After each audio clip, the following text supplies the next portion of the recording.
I'm sitting here in my apartment, staring at this engagement ring like it's some kind of foreign object.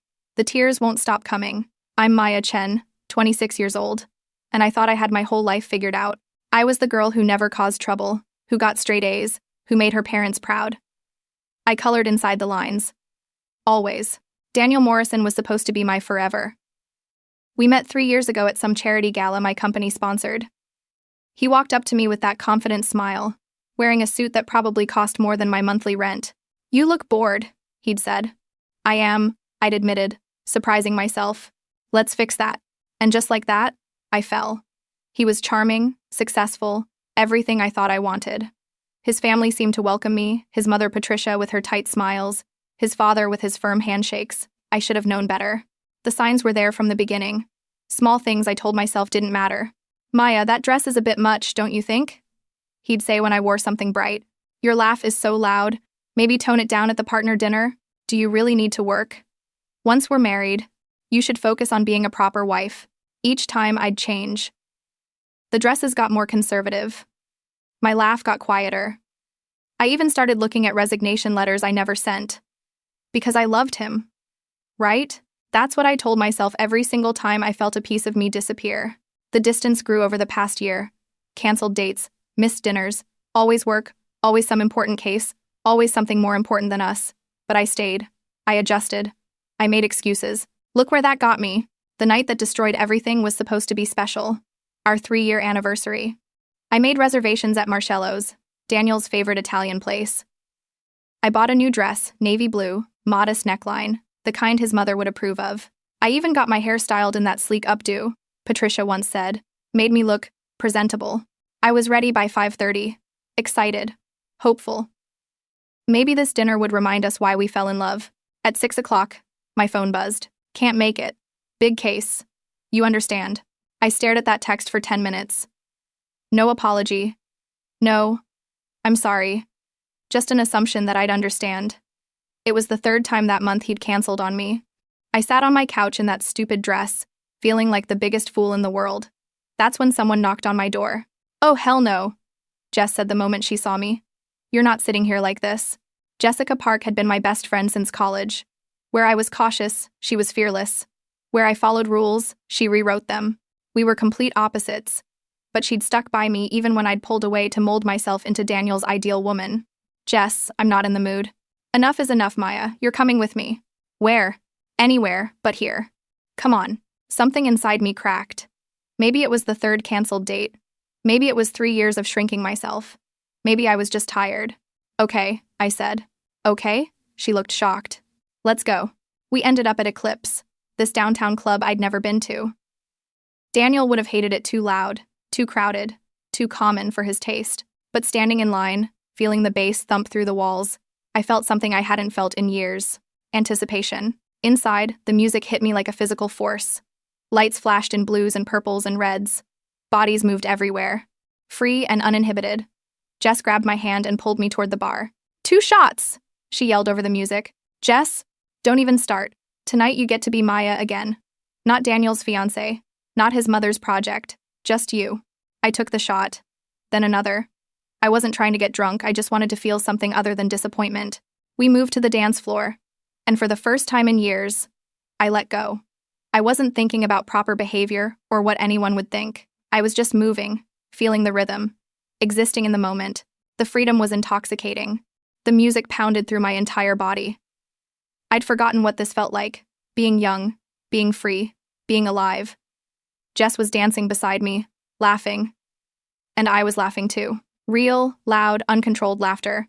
A group of people near us waved us over, 3 guys, 2 girls, all just having fun. No agenda, no judgment, just people enjoying the music. "You guys look like you're having the best night," one girl shouted. "We are now," Jess yelled back. We danced together, this spontaneous group of strangers. One of the guys, I'd later learn his name was Tyler Brooks, was funny, making exaggerated dance moves that had us all cracking up. The physical closeness felt natural, the way dancing in a crowded club always does. Bodies moving together, nothing inappropriate, just people sharing space and music. I wasn't thinking about Daniel. I wasn't thinking about work or wedding planning or what dress I should wear to his mother's birthday lunch. I was just being. This is what being young feels like, I thought, spinning with my arms up. Tyler high-fived me. You've got moves. I used to dance in college.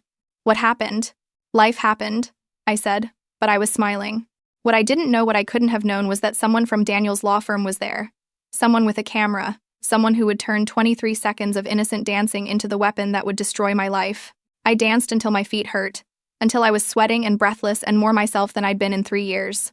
When Jess and I finally left around 2 a.m., I felt lighter. Thank you, I told her in the Uber home. For what? For reminding me who I am. She squeezed my hand. You don't need reminding, Maya. You just need permission to be yourself. I fell asleep that night feeling something dangerous. Hope. I woke up to my phone vibrating like it was possessed. 47 missed calls. 138 text messages. My head was foggy, my mouth dry. But the panic was immediate. What happened? The messages ranged from concerned to vicious.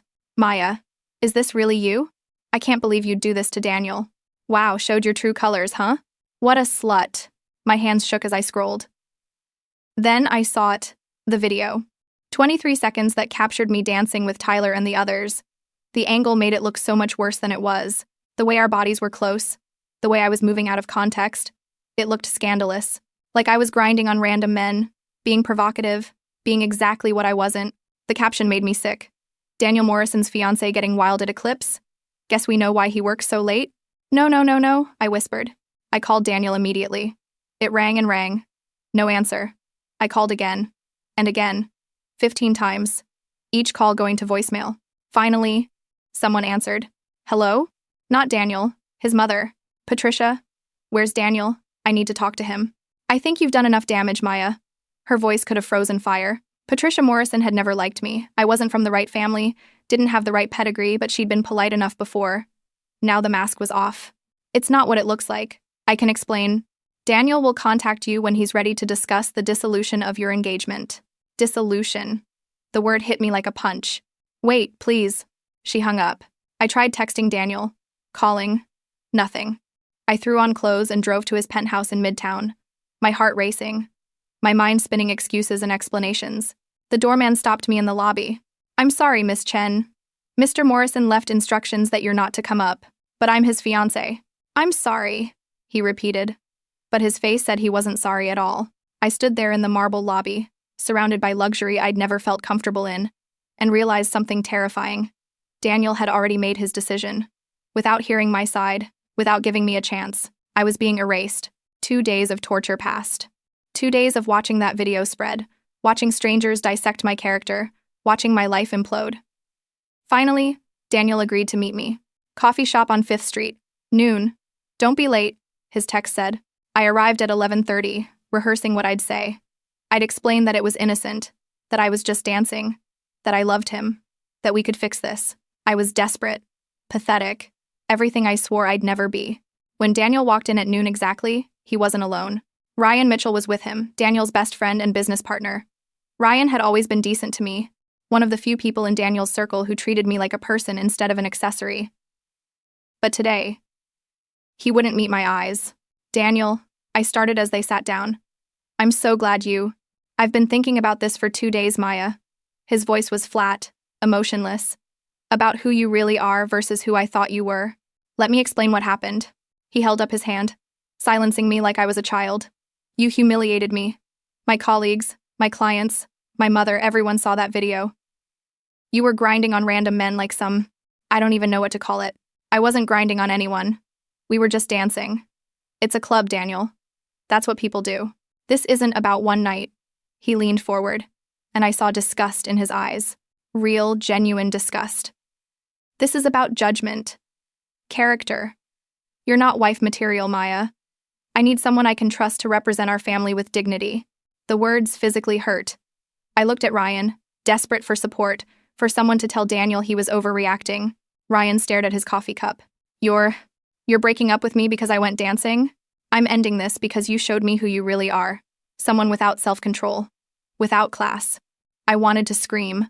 I wanted to throw something. Instead, I felt tears building, and I hated myself for it. Daniel slid a small box across the table. The engagement ring box. I think it's best we end this now before we waste any more time. My hand moved to the ring on my finger, the 2-carat diamond I'd admired and cherished and shown off like a trophy. Slowly, I twisted it off. 3 years, I whispered. 3 years I changed everything about myself for you. And this is how you throw me away? You did this to yourself, he said, standing up. Ryan, let's go. Ryan finally looked at me. He mouthed, I'm sorry, before following Daniel out. I sat there for 30 minutes, staring at that ring box, trying to understand how everything fell apart so fast. The days after the breakup blurred together. I couldn't eat. Food tasted like ash. I called in sick to work because I couldn't face anyone. The video had gone viral beyond our social circle. Complete strangers were commenting, sharing, making memes. I'd become a cautionary tale, a punchline, a warning. This is what happens when you get too wild. The girl who lost everything for one night. Daniel Morrison dodged a bullet.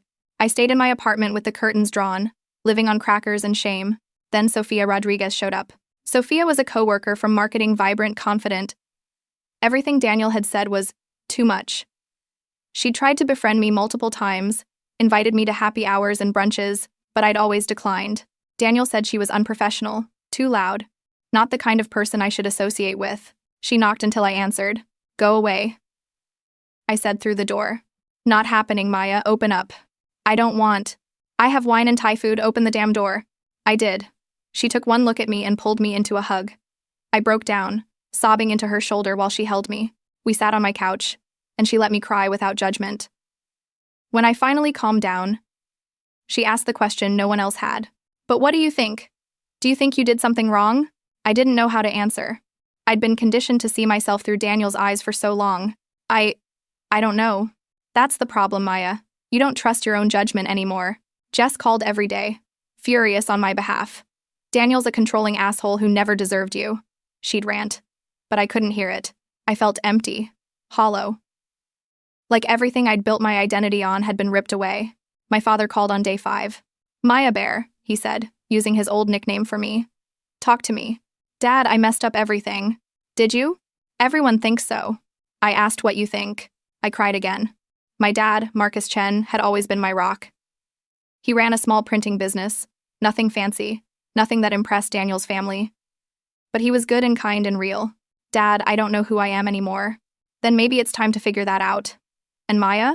Anyone who throws you away that easily never deserved you in the first place. I wanted to believe him. But I was drowning, and I couldn't see the surface. 3 weeks passed before I dragged myself back to work. Sophia met me for lunch, insisting on a restaurant away from the office. There's something you need to know, she said, hesitating.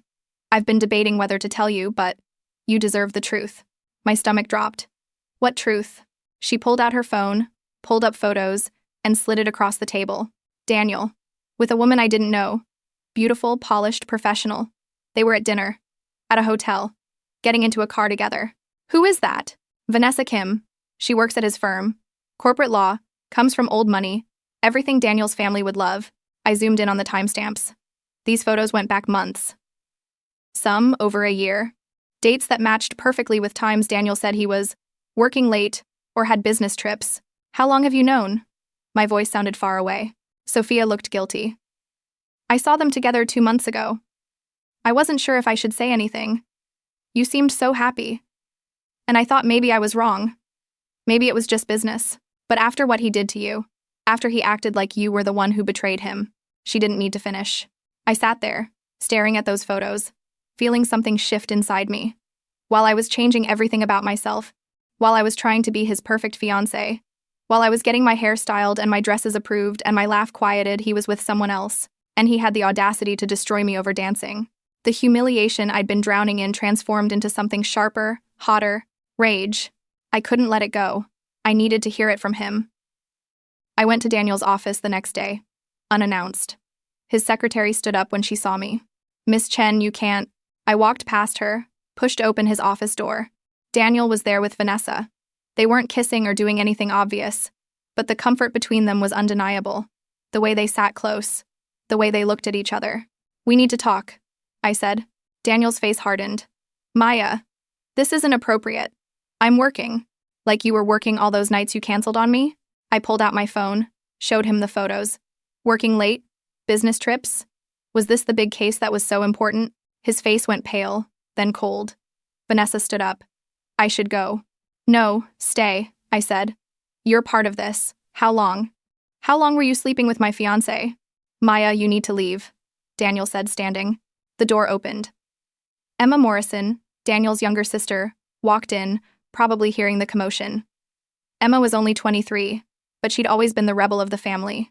We'd had a tentative friendship. She'd once told me I was too good for her brother. What's going on? Emma asked. I showed her the photos. I watched her face change from confusion to disgust. Daniel, tell me this isn't what it looks like. He didn't deny it. Instead, he said something that revealed everything. Vanessa understands what it means to be part of this world. She doesn't embarrass me. I actually laughed. So it's okay for you to cheat for over a year? But I dance at a club once and I'm not wife material? That's different. How? Explain to me how that's different. Emma stepped forward, her voice shaking with anger. You're a hypocrite, Daniel. You've always been controlling, but this is low, even for you. Stay out of this, Emma. No. You destroyed Maya publicly for something innocent while you were actually cheating? You're disgusting. Vanessa finally spoke. I think I should go. She grabbed her bag and left. Daniel turned on me.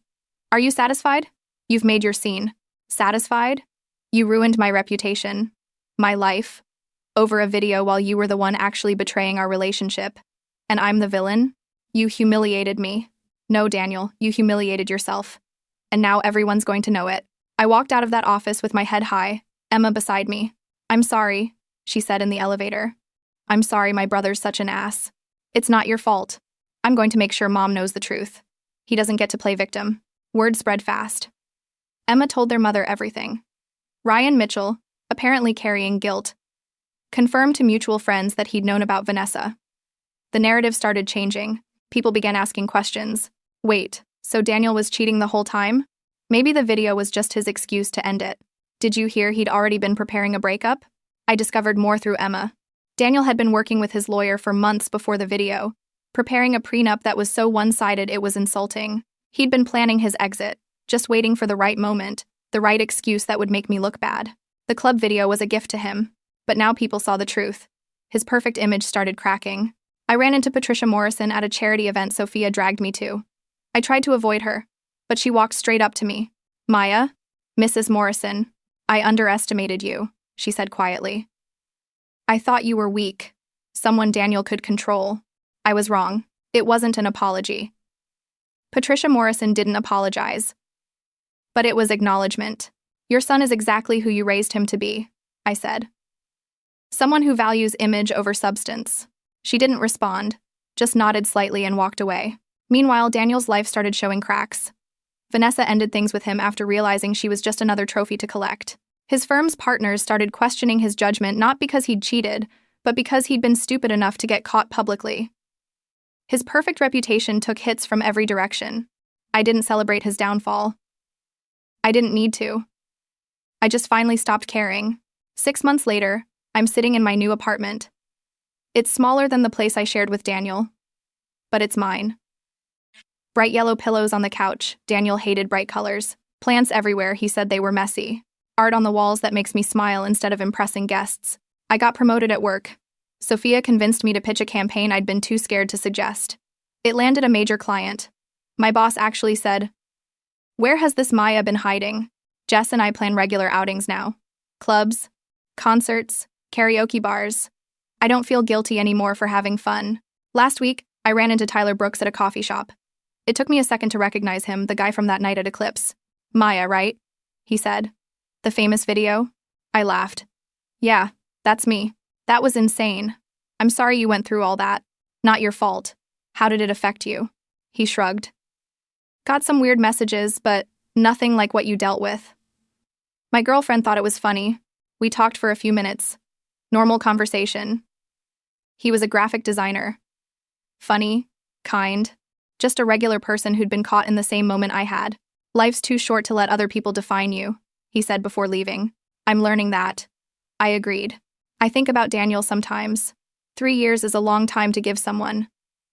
But I don't wish him ill. I don't wish him well either. I simply don't wish about him at all anymore. I learned the hardest lesson. Losing someone who doesn't value you isn't a loss. It's a liberation. This morning, I looked at myself in the mirror, really looked. I saw someone stronger, someone who won't shrink herself for anyone's comfort, someone who won't apologize for dancing or laughing or being alive. The girl who got caught dancing at a club? She wasn't the villain in this story. She was the hero who finally broke free. And that's exactly what I am now. Free.